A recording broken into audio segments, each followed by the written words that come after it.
to give jobs. I said, well, that's not the easiest thing to do, and you got to talk about tax codes and business cycle and all this.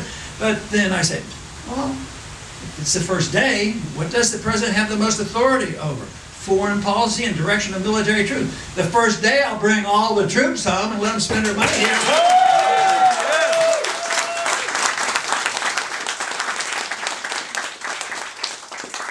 Last night they brought up the subjects that a few of us have been interested in, the Federal Reserve and foreign policy, economic policy, and even medical policy, the kind of thing that they didn't ask me about.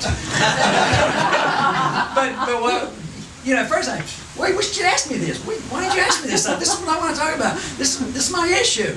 But then you know what? I think finally, if you look at that, it wasn't so bad for us. Because the others started giving answers that were somewhat similar to our viewpoint, and that shows you the strength of the ideas. And that means that they're pure politicians, we know that, and they know that they have to appeal to a growing number of people who are interested in these views. So they become more anti-Fed. They're now talking about bringing troops home. So I'll tell you, and the one other issue they did not bring up, I've tried to get the drug war brought up about it, and a little bit about the TSA and all.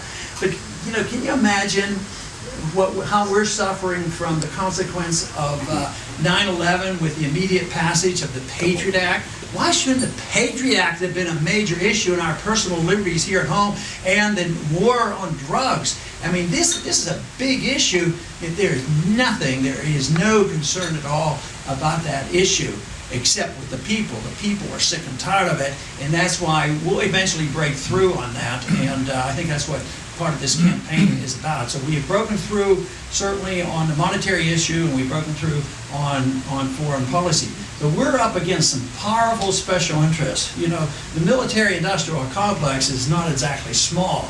The banking industry, the corporate world, and international financiers, that is not small. So there's a lot of powerful special interests that would like to keep the status quo going. But what's going for us is they're working with a failed system. See, they can't patch this up. They did it in a way in 2008. I mean, the thing was coming unglued. There was a major economic crisis. They knew there was going to be, a depression for Wall Street if something wasn't done. So they patched it up to a degree by, once again, printing more money, spending more money, dumping all the debt and all the problems on the middle class. Jobs were lost, houses were lost, but it really didn't do the job. After all that spending, the markets aren't any healthier. Actually, we haven't really produced any significant jobs since the year 2000. It's been over 10 years. And if you look at real income, it's been down for over 10 years. The significance of this is that this problem is not going away. And the difficult job is to explain 100 years of bad politics in 30 seconds. I really believe we're making progress, and if we've gotten their attention now and they're looking at it, it's really pretty good to see them asking questions of those conventional politicians. What do you think we should do with Bernanke? Oh, we want to put him in again. Anyway, so this is real progress, and we have to continue that movement. But I do want to thank you very much for the support. Keep plugging away. If we're going to have time for a few questions, but the one question I'm asked so frequently is people finally get interested and excited. Okay, tell me exactly what I have to do. I tell you what, I can't tell you exactly what you must do.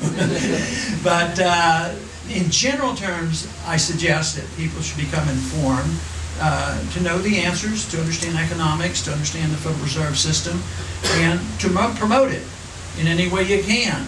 To yourself first, to your neighbors and friends and family, and spread that message. And every time you talk with others and you convert one, they're going to convert two more.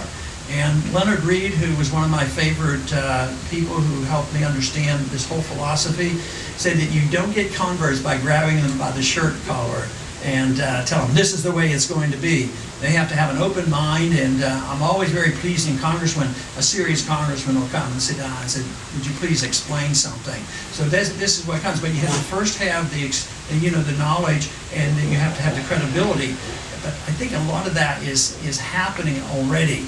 And this is where we're making progress. But what we need to do, though, is continue it. So some people go into education, some people go into media. Just think of what's happening in the media. Who would have ever dreamed 4, 5, or 6 years ago we'd have a branch of the Fox News Network with Napolitano and Stossel on the air? I think that is pretty great. But we need teachers and professors all over, and that is what's happening. The attitudes are changing, and that's why we are making the progress. It is said that in the area of thought leaders, and I place all of you in that group because you're intensely interested in this. You're not waiting until a week before the election and making some superficial decision.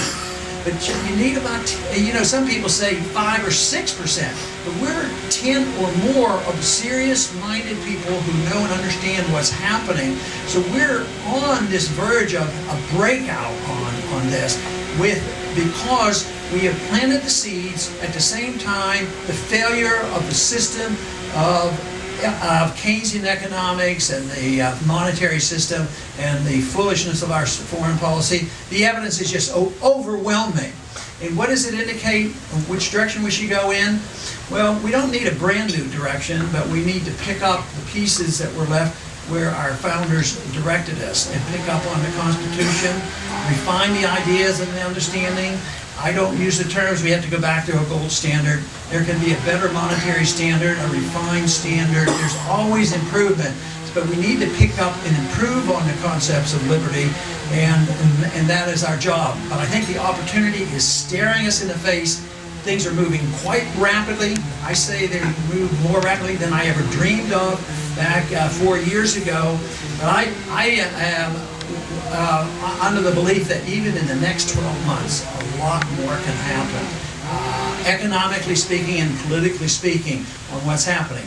Not only can it happen and be very favorable and see a lot of progress, we also have to be concerned of it going in the wrong direction too, because there are some candidates and some potential candidates, when you hear them on a television, they become much more authoritarian. I will take over, the man on a white horse.